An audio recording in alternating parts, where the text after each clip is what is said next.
ഇന്ന് പ്രഭാതത്തിൽ തിരുവചന ധ്യാനത്തിനായി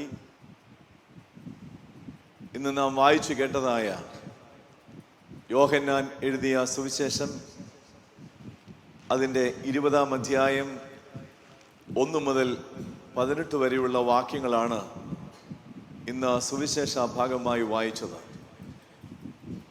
ആ സുവിശേഷ ഭാഗമായി വായിച്ച ഭാഗത്ത് 2 സ്ഥലങ്ങളിൽ ഒന്ന്, ദൈവദൂതന്മാർ മറിയയോട് ചോദിക്കുന്ന ഒരു ചോദ്യമുണ്ട്. സ്ത്രീയെ, നീ കരയുന്നത് എന്തിന്? അതുപോലെ ഉയർത്തെഴുന്നേറ്റ കർത്താവും മറിയയോട് ചോദിക്കുന്ന ചോദ്യമാണ്, സ്ത്രീയെ, നീ കരയുന്നത് എന്തിന്? നമുക്ക് ഒരു നിമിഷം പ്രാർത്ഥിക്കാം. ദൈവമേ, നിന്റെ സന്നിധിയിലേക്ക് ഈ പ്രഭാതത്തിൽ ഞങ്ങൾ അടുത്തു വരുന്നു. നിന്റെ കൃപ ഞങ്ങളോട് കൂടെ ഉണ്ടായിരിക്കണമേ. ആരാധനയിൽ നിന്റെ സാന്നിധ്യം നൽകുന്നതിനായി സ്തോത്രം. തിരുവചന ധ്യാനത്തിനായി ഞങ്ങൾ ഒരുങ്ങുന്നു. ദൈവമേ, നിന്റെ കൃപയോടുകൂടെ ആയിരിക്കാൻ ഞങ്ങളെ സഹായിക്കണം. തിരുവചനം അത് നിന്റേതാണ്. ദൈവമേ, ഈ തിരുവചനത്തിൽ നിന്ന് ഞങ്ങൾ ധ്യാനിക്കുമ്പോൾ നിന്റെ മക്കൾക്ക് ആവശ്യമായ ദൂത് നൽകുവാൻ നിന്റെ വാക്കുകൾ എൻ്റെ നാവിൽ തരണം. നിന്റെ ജനത്തോടൊന്നിച്ച് നിന്റെ ഉയർത്തെഴുന്നേൽപ്പിൻ്റെ അനുഭവത്തെ ഘോഷിപ്പാൻ ഞങ്ങളെല്ലാവരെയും ഒരുക്കണം. യേശുവിൻ നാമത്തിൽ പ്രാർത്ഥന കേൾക്കണമേ. ആമീൻ. യോഹന്നാൻ എഴുതിയ സുവിശേഷം 20-ാം അധ്യായം അത് വളരെ വ്യക്തമായി യേശുക്രിസ്തുവിൻ്റെ ഉയർത്തെഴുന്നേൽപ്പിനെ, ആ യേശുക്രിസ്തുവിൻ്റെ ഉയർത്തെഴുന്നേറ്റ ആ അനുഭവങ്ങളെ ഏറ്റവും വ്യക്തമായി ചിത്രീകരിക്കുന്ന ഒരനുഭവമാണ്. ആരംഭിക്കുന്നത് ഇങ്ങനെയാണ്. ആഴ്ചവട്ടത്തിൻ്റെ 1-ാം നാൾ.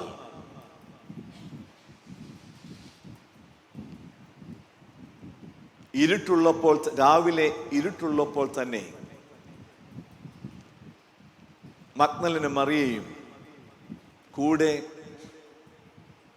കുറച്ച് സ്ത്രീകളും കർത്താവിൻ്റെ ആ കല്ലറയ്ക്കൽ എത്തുന്ന അനുഭവമാണ്.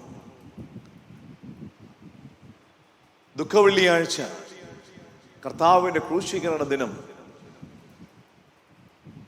സുവിശേഷങ്ങളിലൊക്കെ രേഖപ്പെടുത്തുന്നത്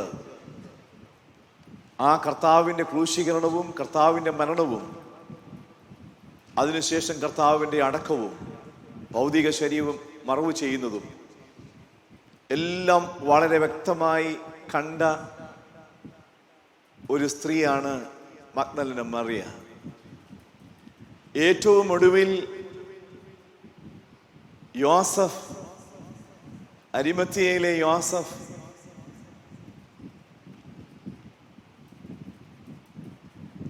ആ ഭൗതിക ശരീരം തനിക്കു വേണ്ടി വെട്ടിയുണ്ടാക്കിയ ആ കല്ലറയിൽ അടക്കം ചെയ്യുന്നതും അതിൻ്റെ മുൻപിൽ ഒരു കല്ല് ഉരുട്ടി വെക്കുന്നതും ഒക്കെ കണ്ടിട്ട് തിരികെ പോയവരാണ്. നാം മനസ്സിലാക്കണം, അരിമത്തിയ എന്ന ആ സ്ഥലമാണ്. അവിടെയാണ് തനിക്കു വേണ്ടി വെട്ടിയുണ്ടാക്കിയ ആ കല്ലറയിൽ യേശുവിനെ അടക്കം ചെയ്തത്. അന്ന് രാത്രി തന്നെ, ആ സന്ധ്യാസമയത്ത് തന്നെ അവരെല്ലാവരും മടങ്ങിപ്പോയിട്ടുണ്ടാകും. ശനിയാഴ്ച ശബത്ത് നാളാണ്. അങ്ങനെയൊന്നും പ്രവർത്തിക്കാൻ കഴിയാത്ത നിമിഷങ്ങളാണ്. ഇതാ വീണ്ടും ഈ ഒരുക്കനാളിൽ ഞായറാഴ്ച പ്രഭാതത്തിൽ മഗ്ദലന മറിയയും കൂടെയുള്ള സ്ത്രീകളും വീണ്ടും ഒരുമിച്ച് വരികയാണ്. കൂടുതൽ കാര്യങ്ങൾ അവിടെ പറയാനായിട്ടുണ്ട്. പക്ഷേ അതൊന്നും ഇപ്പോൾ പറയാനുള്ള സമയമില്ലാത്തത് കൊണ്ട് ഞാൻ പറയുന്നില്ല. ഒരു കാര്യം മാത്രം ഞാൻ പറയാം. അരിമത്യയിൽ നിന്ന് മഗ്ദലനയിലേക്കുള്ള ദൂരം ഏകദേശം 14 മൈലാണ്. അങ്ങനെയാണെങ്കിൽ ഏകദേശം 19 കിലോമീറ്റർ. മനസ്സിലാക്കണം, രാവിലെ ഇരുട്ടുള്ളപ്പോൾ തന്നെയാണ് മഗ്ദലനയിൽ നിന്നും അരിമത്യയിലേക്ക് എത്തിയത്. എത്ര ദൂരം അവർ സഞ്ചരിച്ചു കാണും, എപ്പോൾ അവർ യാത്ര ആരംഭിച്ചു കാണും, എന്തെല്ലാം ദുർഘടങ്ങൾ ആ വഴിയിൽ ഉണ്ടാകാമായിരുന്നു, എന്തെല്ലാം പ്രതികൂലങ്ങൾ. അതിനെയൊക്കെ അവഗണിച്ച്, തൻ്റെ പ്രാണനെ പോലും അവഗണിച്ച്, കാരണം അന്ന് യാത്രാ സൗകര്യങ്ങളൊന്നുമില്ലാത്ത, വഴി സൗകര്യങ്ങളൊന്നുമില്ലാത്ത ആ യാത്ര വളരെ ദുർഘടം പിടിച്ചതാണ്. വന്യമൃഗങ്ങളുണ്ടാകാം, കൊള്ളക്കാരുണ്ടാകാം, ഇവരുടെ ഒക്കെ ആക്രമണങ്ങളും അവിടെ ഉണ്ടാകാം. പക്ഷേ അതൊന്നും കണക്കിലെടുക്കാതെ, തൻ്റെ ജീവനെ പോലും പ്രാധാന്യമുള്ളതായി കരുതാതെ യേശുവിൻ്റെ കല്ലറയിലേക്ക് വരികയാണ്. അവിടെ വരുമ്പോഴാണ് കാണുന്നത് കല്ല് ഉരുട്ടി മാറ്റിയിരിക്കുന്നു. ഒരിക്കലും പ്രതീക്ഷിച്ചതല്ലത്. കല്ല് ഉരുട്ടി മാറ്റിയിരിക്കുന്നു. അവിടെയാണ് ശൂന്യമായ കല്ലറ മഗ്ദലന മറിയ കാണുന്നത്. കല്ല് ഉരുട്ടി മാറ്റിയിരിക്കുന്നു. ഉടൻ തന്നെ ശിഷ്യന്മാരെ അറിയിക്കുന്നു. പത്രോസും യോഹന്നാനും അത് വന്ന് കണ്ടു. എന്നിട്ട് അവർ അവരുടെ സ്വന്തം ഭവനങ്ങളിലേക്ക് മടങ്ങിപ്പോവുകയായിരുന്നു. എന്നിട്ടും ഒറ്റയ്ക്ക് മറ്റു സ്ത്രീകളോടൊപ്പം മഗ്ദലന മറിയ അവിടെയുണ്ട്. പിന്നെ കൂടെയുള്ള സ്ത്രീകളെ കുറിച്ച് പറയുന്നില്ല. പിന്നെയുള്ളതെല്ലാം മഗ്ദലന മറിയ ഒറ്റയ്ക്കുള്ള കാര്യങ്ങളാണ് വിശദീകരിക്കുന്നത്. അവിടെ നോക്കുമ്പോൾ നമുക്ക് കാണുവാൻ കഴിയുന്നത് ആ മഗ്ദലന മറിയ ശിഷ്യന്മാർ പോലും സ്വന്തം ഭവനങ്ങളിലേക്ക് തിരികെ പോയ നിമിഷങ്ങളാണ്. അവിടെ മഗ്ദലന മറിയ ഒറ്റയ്ക്ക് അവിടെ നിൽക്കുകയാണ്. കരഞ്ഞുകൊണ്ട് നിൽക്കുന്നു. ഹൃദയത്തിന്റെ വേദന ആഴമുള്ളതാണ്. അത്ര വേദനാജനകമായ അനുഭവങ്ങൾ തൻ്റെ മനസ്സിലുണ്ട്. കാരണം തൻ്റെ ജീവിതം ആകെ തരിപ്പണമായതാണ്. എന്നാൽ തൻ്റെ തകർന്ന ജീവിതത്തിന് ഒരു പുതിയ ജീവന്റെ അനുഭവത്തെ നൽകിയത് എൻ്റെ കർത്താവാണ്. അതുകൊണ്ടാണ് ആ ഒരു വലിയ യേശുവിനോടുള്ള സ്നേഹം, തൻ്റെ പ്രാണനെ പോലും ത്യജിച്ച് എന്തും സംഭവിച്ചാലും എനിക്ക് എൻ്റെ യേശുവിൻ്റെ കല്ലറയ്ക്കൽ എത്തണമെന്നുള്ള ആ മനസ്സിൽ നിൽക്കുന്നത്. ശൂന്യമായ കല്ലറയെ കാണുന്നത്. അപ്പോൾ എത്രയധികം ദുഃഖമുണ്ടാകാം, എത്രയധികം വേദനയുണ്ടാകാം. അതുകൊണ്ടാണ് അവൾ കരയുന്നത്. കരഞ്ഞുകൊണ്ട് നിൽക്കുമ്പോൾ ദൈവത്തിന്റെ ദൂതന്മാർ അവളോട് ചോദിക്കുന്ന ചോദ്യമാണ്, സ്ത്രീ നീ കരയുന്നത് എന്ത്? ആ ചോദ്യത്തിന് അവൾ മറുപടി കൊടുക്കുന്നത് ഇങ്ങനെയാണ്: നിങ്ങൾ അവനെ എടുത്തു കൊണ്ടുപോയി എങ്കിൽ പറയുക, എവിടെയാണ് അവനെ എടുത്തു കൊണ്ടുപോയിരിക്കുന്നത്? ആ എടുത്തു കൊണ്ടുപോയ സ്ഥലം വരെയും അങ്ങനെ പോയിട്ടുണ്ടെങ്കിൽ തന്നെ അവിടം വരെ പോകുവാനും അവൾ തയ്യാറാണ്. അങ്ങനെയുള്ള സാഹചര്യത്തിൽ അങ്ങനെ നിന്നിച്ചിരിക്കുമ്പോഴാണ് അവൾ പിന്നോക്കം തിരിഞ്ഞു നോക്കുന്നതും യേശു അവിടെ നിൽക്കുന്നതും. യേശുവിനെ കണ്ടിട്ട് യേശുവാണെന്ന് അവൾക്ക് തിരിച്ചറിയുവാൻ കഴിയാതെ പോകുന്ന അത്രയധികം ദുഃഖാത്മകമായ സംഘർഷങ്ങൾ നിറഞ്ഞ മനസ്സുമായിട്ടാണ് മഗ്ദലന മറിയ നിൽക്കുന്നത്. യേശുവാണെന്ന് അറിഞ്ഞില്ല. യേശുവിൻ ചോദിക്കുന്ന ചോദ്യം ഇതാണ്: സ്ത്രീയെ നീ കരയുന്നത് എന്തിന്? ഉടനെ മറുപടി പറയുന്നുണ്ട്,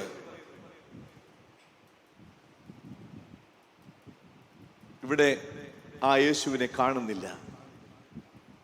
തോട്ടക്കാരനെന്ന് നിരൂപിച്ചിട്ട് നീ അവനെ എടുത്തു കൊണ്ടുപോയിട്ടുണ്ടെങ്കിൽ പറയുക, എവിടെയാണ് വെച്ചിരിക്കുന്നത്? ഞാൻ അവനെ എടുത്തു കൊണ്ടുപോയിക്കൊള്ളാം. ഒരു സ്ത്രീ പറയുകയാണ്, ഞാൻ അവനെ എടുത്തു കൊണ്ടുപോയിക്കൊള്ളാം.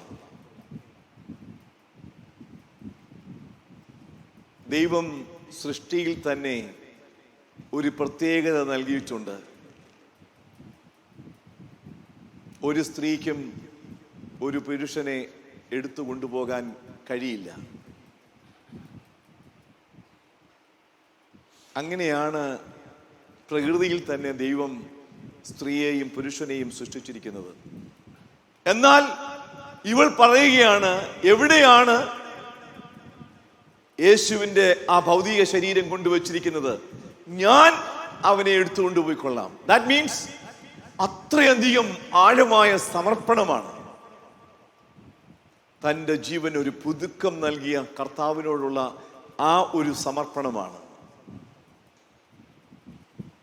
അപ്പോഴാണ് യേശു അവളോട് ചോദിക്കുന്നത്, അവളെ പേർ ചൊല്ലി വിളിക്കുകയാണ്. മറിയയെ എന്ന് വിളിക്കുമ്പോൾ അവൾ തിരിച്ചറിഞ്ഞു, ഇത് യേശുവാണ്. അവൾ പറയുന്ന റബൂനി, ഗുരു എന്നർത്ഥം. ഇതാണ് ആദ്യമായ യേശുക്രിസ്തുവിൻ്റെ ഉയർത്തെഴുന്നേൽപ്പിൻ്റെ അനുഭവങ്ങൾ നമുക്ക് നൽകുന്ന ചില ചിത്രങ്ങൾ. ഇവിടെ ഈ പ്രഭാതത്തിൽ എനിക്ക് പറയുവാനുള്ള ചില ചിന്തകൾ. ഒന്നാമത്,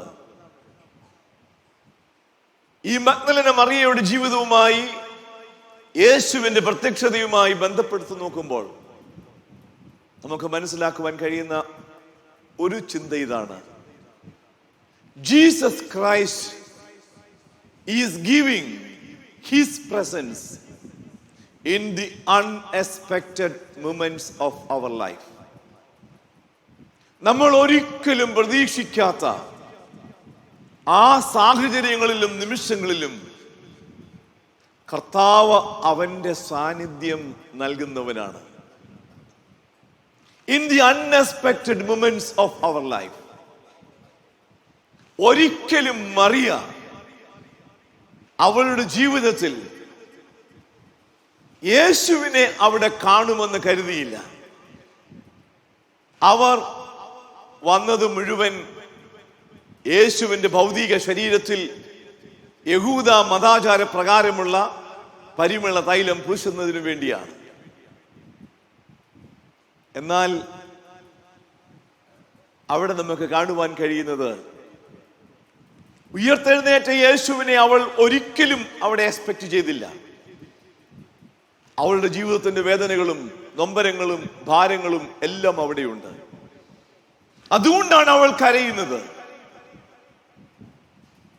എന്നാൽ അവിടെയാണ് യേശു ക്രിസ്തുവിൻ്റെ ആ സാന്നിധ്യം അവൾക്ക് നൽകുന്നത്. ഒരിക്കലും പ്രതീക്ഷിക്കാതിരുന്ന സാഹചര്യത്തിൽ യേശുവിൻ്റെ സാന്നിധ്യം അവൾക്ക് ലഭിച്ചു. നോക്കുക, യേശു ക്രിസ്തുവിൻ്റെ ഈ ലോക ജീവിത അനുഭവത്തിലും അത് തന്നെയായിരുന്നു. നയീൻ എന്ന പട്ടണത്തിലേക്ക് പ്രവേശിക്കുമ്പോൾ യേശു കാണുന്ന ആ ഒരു അനുഭവം എന്തെന്ന് ചോദിച്ചാൽ, ഒരു ഫ്യൂണറൽ പ്രൊസഷനാണ്. ആരുടെയാ? ഒരു വിധവയായ സ്ത്രീയുടെ ഏക മകന്റെ ഫ്യൂണറൽ പ്രൊസഷനാണ്. ആരും യേശുവിനോട് പറഞ്ഞില്ല, ഇതാ ഈ സ്ത്രീ വിധവയാണെന്നും ഏക മകനാണെന്നും ആരും ഒന്നും പറഞ്ഞില്ല യേശുവിനോട്. എന്നാൽ യേശുവിനറിയാം ഇതാരാണ്. കാരണം വിധവയായ ഒരു സ്ത്രീയാണ്. ഇതുവരെ തൻ്റെ ഭർത്താവിൻ്റെ സാന്നിധ്യമൊക്കെ ഉണ്ടായിരുന്നു. അദ്ദേഹം ഈ ലോകത്തിൽ നിന്ന് മാറ്റപ്പെട്ടപ്പോൾ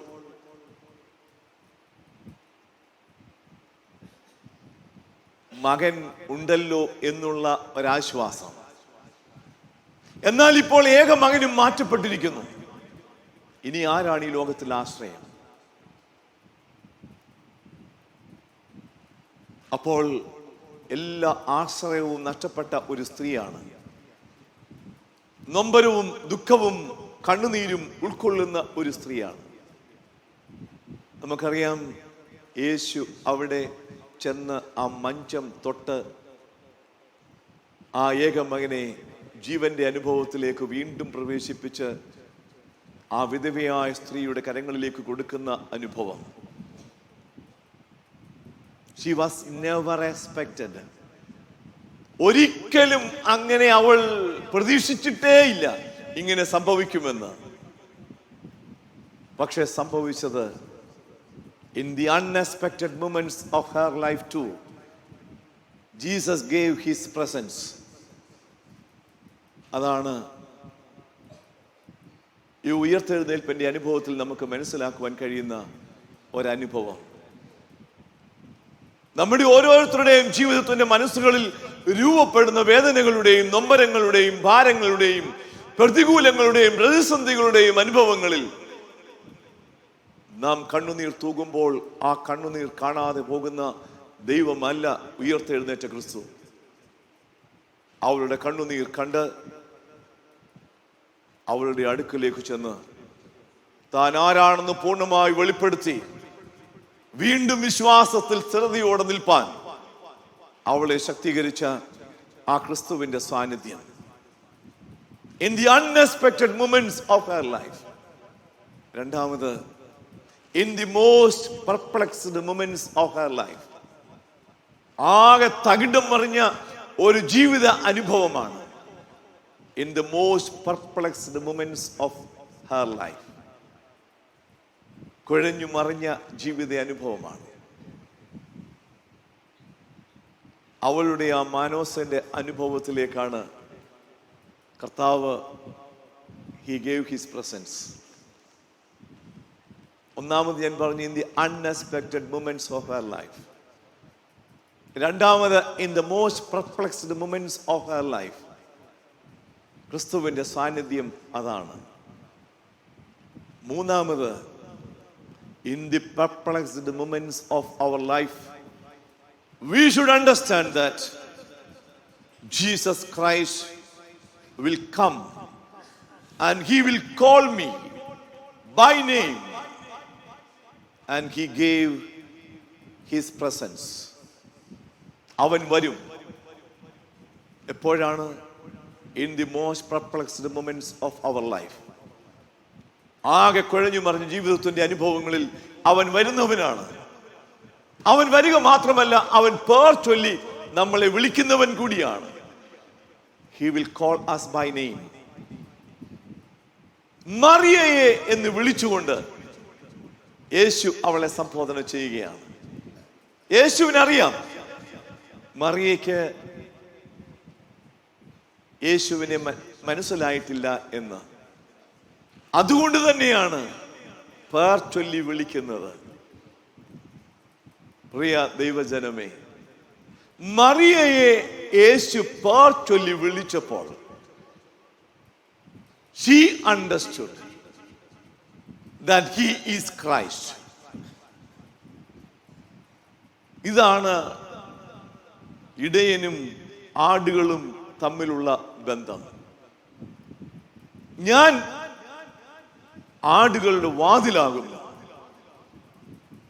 ഈ വാതിലിലൂടെ ആടുകൾ അകത്തേക്ക് വരികയും പുറത്തേക്ക് പോകുകയും ചെയ്യുന്നു. ആടുകൾ അവന്റെ ശബ്ദം കേൾക്കുന്നു. ശബ്ദം കേട്ടുകൊണ്ട് ഇടയനെ അനുഗമിക്കുന്നു. ക്രിസ്തുവാകുന്ന വാതിലാണ്. ആ ക്രിസ്തുവാകുന്ന വാതിൽ എന്താ നമുക്ക് നൽകുന്നത്? അകത്തേക്ക് വരുവാനും പുറത്തേക്ക് പോകുവാനുമുള്ള ഒരു സ്വാതന്ത്ര്യമുണ്ട്. എന്നാൽ ആ സുരക്ഷിതത്വത്തിന്റെ അനുഭവം മാത്രമല്ല, യാത്രകളിൽ നാം അവന്റെ കരങ്ങളിൽ നിന്ന് അകന്നു പോകുമ്പോഴും നമ്മളെ പേർ ചൊല്ലി വിളിക്കുന്ന കർത്താവിന്റെ സാന്നിധ്യം നാം തിരിച്ചറിയണം. അതാണ് കർത്താവിന്റെ ജീവിതത്തിൽ പൂർണ്ണമായി നമുക്ക് കാണുവാൻ കഴിയുന്നത്. തിരിച്ചറിയുവാൻ കഴിയാതെ പോകുന്ന ശിഷ്യന്മാരുമുണ്ട്. പത്രോസും അങ്ങനെയായിരുന്നില്ലേ? യേശു പത്രോസിനോട് പറഞ്ഞു, ഇടയൻ അടിയേൽക്കും, ആടുകൾ ചെതറിപ്പോകും.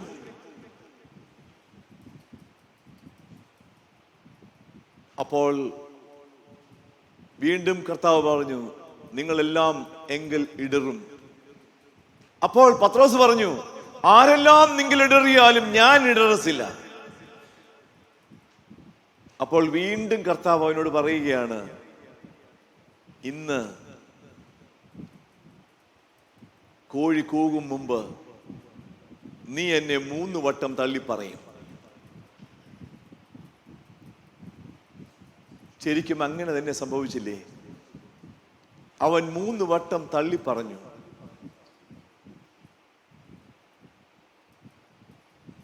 തള്ളി പറയും എന്ന് കർത്താവ് പറഞ്ഞപ്പോൾ പത്രോസിന്റെ പ്രതികരണം ഇതായിരുന്നു, ഞാൻ നിന്നോടുകൂടെ മരിക്കേണ്ടി വന്നാലും ഞാൻ നിന്നെ തള്ളി പറയുകയില്ല. പക്ഷേ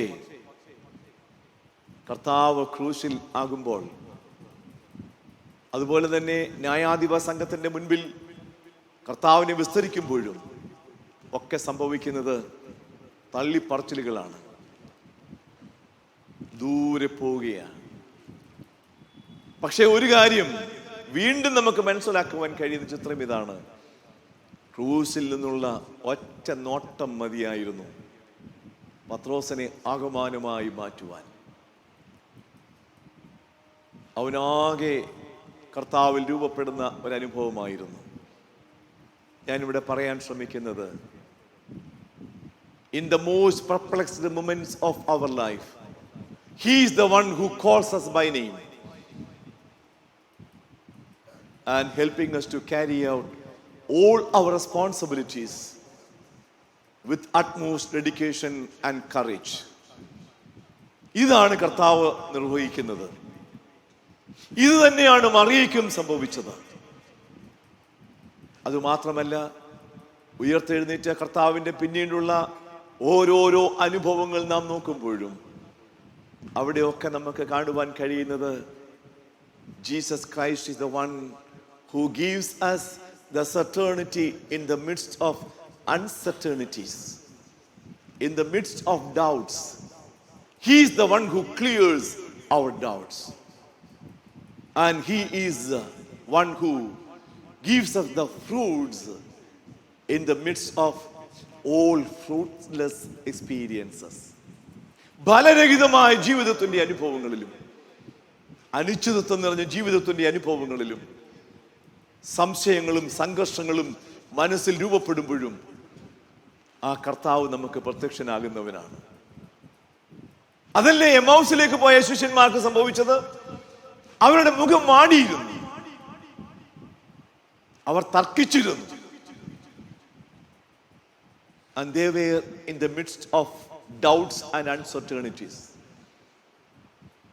എന്നാൽ നമുക്ക് പിന്നീട് കാണാൻ കഴിയുന്നത് മുഴുവൻ കർത്താവ് അവരോട് കൂടെ ചേർന്ന് അവർക്ക് വേണ്ടതായ എല്ലാ ആത്മീകമായ ബലം കൊടുത്ത് അവരെ ശക്തീകരിക്കുന്ന ചിത്രമാണ് പിന്നീട് എമൗസിലേക്ക് പോകുന്ന ശിഷ്യന്മാരിൽ നമുക്ക് കാണുവാൻ കഴിയുന്നത്. അതുപോലെ തന്നെ തിബരിയാസ് കടൽ തീരത്ത് ഫലരഹിതമായ ജീവിതത്തിന്റെ അനുഭവങ്ങളിലാണ് പത്രോസും കൂട്ടരും നിൽക്കുന്നത്. രാത്രി മുഴുവൻ കഠിനമായി അധ്വാനിച്ചിട്ടും ഒന്നും കിട്ടാതെ അവർ നിരാശരായി തിരികെ വരുമ്പോൾ കർത്താവ് ആ കടൽക്കരയുണ്ട്. ആ കടൽക്കരയിൽ വെച്ചാണ് കർത്താവ് അവരെ സംബോധന ചെയ്യുന്നത്. ഫലരഹിതമായ ജീവിതത്തിന്റെ അനുഭവങ്ങളുമായി തിരികെ വരുമ്പോൾ അവൻ അവരുടെ ജീവിതത്തിന് പുതിയ ഫലം കൊടുക്കുന്ന അനുഭവത്തിലേക്കാണ് പ്രവേശിക്കുന്നത്. പ്രിയ ദൈവമക്കളെ, ഇതാ ക്രിസ്തു ഉയർത്തെഴുന്നേൽപ്പിന്റെ മഹത്വം. അവൻ ഉയർത്തെഴുന്നേറ്റിരിക്കുന്നു. ക്രിസ്തു ഉയർത്തെഴുന്നേറ്റത് കൊണ്ടാണ് ഇന്ന് നമ്മൾ ഈ ദേവാലയത്തിൽ ഈ ആരാധനയിൽ സംബന്ധിക്കുന്നത്. ക്രിസ്തു ഉയർത്തെഴുന്നേറ്റില്ലായിരുന്നുവെങ്കിൽ ഇങ്ങനെ ഒരു ആരാധനയും ഉണ്ടാകില്ലായിരുന്നു. ഇന്ന് ആഗോള വ്യാപകമായി ക്രിസ്തുവിൽ വിശ്വസിക്കുന്ന സമൂഹം ക്രിസ്തുവിന്റെ ജനനം ഉദ്ഘോഷിക്കുമ്പോൾ നാം മനസ്സിലാക്കണം, അവൻ നമ്മെ പേർച്ചൊല്ലി വിളിക്കുന്നവനാണ്. And he gives his presence in the most unexpected moments of our life. ഒരിക്കലും പ്രതീക്ഷിക്കാത്ത ജീവിത സാഹചര്യങ്ങളിൽ അവൻ അവൻ്റെ സാന്നിധ്യം നൽകുന്നതാണ്. He gives his presence in the perplexed moments of our life. നമ്മളാകെ തകിടം മറിയുന്ന ജീവിത അനുഭവങ്ങളുടെ മധ്യത്തിൽ അവൻ്റെ സാന്നിധ്യം നൽകുന്നവനാണ്. And he gives his presence in the most critical living situations of our life. അവൻ നമ്മെ പേർച്ചൊല്ലി വിളിക്കുന്നു. ഉയർത്തെഴുന്നേറ്റ കർത്താവ് നമ്മുടെ ജീവിതത്തിൻ്റെ അനുഭവങ്ങളിലും നമ്മളെ പേർച്ചൊല്ലി വിളിക്കുന്നവനാണ്. ആ ഒരു വലിയ അനുഭവത്തോടും വിശ്വാസത്തോടും പ്രത്യാശയോടും കൂടിയാണ് നമ്മുടെ ജീവിതത്തെ നാം നയിക്കേണ്ടത്. അപ്രകാരമുള്ള അനുഗ്രഹീതമായ ക്രിസ്തീയ ജീവിതം നയിപ്പാൻ തക്കവണ്ണം സർവശക്തനായ ദൈവം നമ്മളെല്ലാവരെയും സഹായിക്കട്ടെ എന്ന പ്രാർത്ഥനയോടും ആശംസയോടും കൂടെ ഞാൻ എൻ്റെ വാക്കുകൾ നിർത്തുന്നു. കർത്താവ് നമ്മെ എല്ലാവരെയും ഓരോ നാളും അവൻ്റെ അമിത ബലത്തിൽ വഴി നടത്തട്ടെ. നമുക്ക് പ്രാർത്ഥിക്കാം. എല്ലാവരും അവരുടെ ഹൃദയങ്ങളിൽ പ്രാർത്ഥിച്ചാട്ടെ. കർത്താവേ, നിന്റെ സന്നിധിയിലേക്ക് ഈ ഉയർപ്പിൻ്റെ അനുഭവത്തിൽ ഞങ്ങൾക്ക് ഒരുമിച്ച് കടന്നു വരുവാൻ നീ നൽകിയ ഈ അനുഗ്രഹീതമായ അനുഭവങ്ങൾക്കായിട്ട് സ്തോത്രം. ദൈവമേ, ഉയർത്തെഴുന്നേറ്റ കർത്താവ് മഗ്ദലന മറിയയ്ക്ക് അവൻ്റെ പ്രത്യക്ഷത നൽകിയതുപോലെ ഞങ്ങളുടെ ജീവിതത്തിൻ്റെ അനുഭവങ്ങളിലും അവൻ ആ പ്രത്യക്ഷത നൽകുന്നവനാണ്. ദൈവമേ, ഞങ്ങൾ പ്രതീക്ഷിക്കാത്ത ഇടങ്ങളിലും സാഹചര്യങ്ങളിലും നിന്റെ സാന്നിധ്യം നീ നൽകുന്നവനാണല്ലോ. ഞങ്ങളുടെ ആകെ കുഴഞ്ഞു മറിഞ്ഞ ജീവിതത്തിൻ്റെ അനുഭവങ്ങളിൽ നിന്റെ സാന്നിധ്യം നൽകുന്നവനാണല്ലോ. ഞങ്ങളുടെ ജീവിതത്തിൻ്റെ ക്രിട്ടിക്കൽ അനുഭവങ്ങളുടെ മധ്യത്തിൽ നീ നിന്റെ സാന്നിധ്യം നൽകുന്നവനാണല്ലോ. മകനെ, മകളെ എന്ന പേർ വിളിച്ചുകൊണ്ട് അടുക്കലേക്ക് വരുന്ന എൻ്റെ കർത്താവ് എൻ്റെ ജീവിതത്തിൻ്റെ സംശയങ്ങളെയും എൻ്റെ ജീവിതത്തിൻ്റെ അനിശ്ചിതത്വങ്ങളെയും ഒക്കെ മാറ്റുന്നവനാണ്. എൻ്റെ ജീവിതത്തിൻ്റെ ഫലരഹിതമായ ജീവിത അനുഭവങ്ങളെയും മാറ്റുന്നവനാണ്. ഇന്ന് ഞാൻ കടന്നു പോകുന്ന ജീവിതത്തിൻ്റെ അനിശ്ചിതത്വങ്ങൾ, എൻ്റെ ജീവിതത്തിൻ്റെ സംശയകരമായ അനുഭവങ്ങൾ, എൻ്റെ ജീവിതത്തിൻ്റെ ഫലരഹിതമായ അനുഭവങ്ങൾ, ദൈവമേ, നിന്റെ സന്നിധിയിലേക്ക് ഞാൻ കടന്നു വരുന്നു. നിന്റെ കൃപയും ബലവും സൗഖ്യവും അനുഭവിപ്പാൻ നീ ഞങ്ങളെ സഹായിക്കണം. ഉയർത്തെഴുന്നേറ്റ ക്രിസ്തു അവൻ ഞങ്ങൾക്ക് മുൻപേ ഉണ്ട്. അവൻ ആടുകളുടെ വാതിലാകുന്നുവല്ലോ. ഞങ്ങളുടെ ജീവിതത്തിന് സുരക്ഷിതത്വം തരുന്നവൻ നീയാണ്.